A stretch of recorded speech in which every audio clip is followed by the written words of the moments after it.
Hello, আসসালামু আলাইকুম।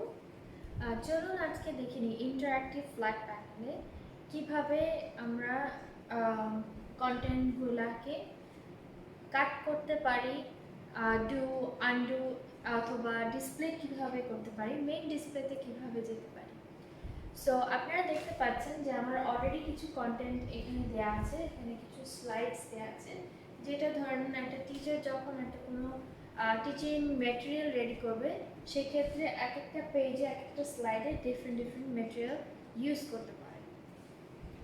So এটাকে আমি যদি কোনো কাট করতে চাই অথবা স্ক্রিনশট নিতে চাই, সেক্ষেত্রে এখানে একটা সিজারের সাইন আছে।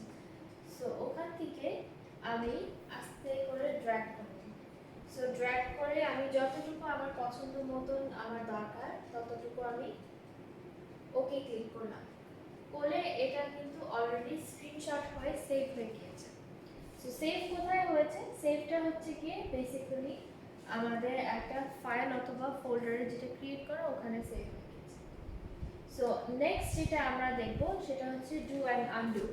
এখানে যেটা অ্যারো দেখতে পাচ্ছেন, আপনার ব্যাক দিলে সেটা আনডু হচ্ছে অথবা সামনে দিলে রিডু হচ্ছে। এখন পুরো লেসনসটা আমি চাচ্ছি যে ডিসপ্লে করতে। ডিসপ্লেতে ক্লিক করার সাথে সাথে আপনি দেখতে পাচ্ছেন পুরো স্ক্রিনটা জুড়েই ডিসপ্লে হয়ে গিয়েছে।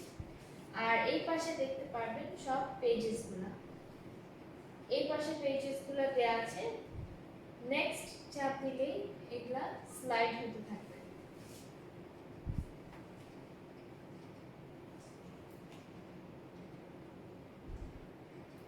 সো এইভাবে আমরা ডিসপ্লেটা করতে পারবো।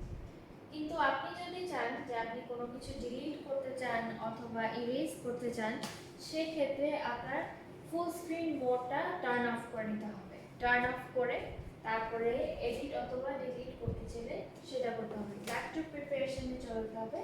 যাওয়ার পরে এখানে যে এডিট করা লাগবে সেই এডিট আপনি করে নিতে পারবেন।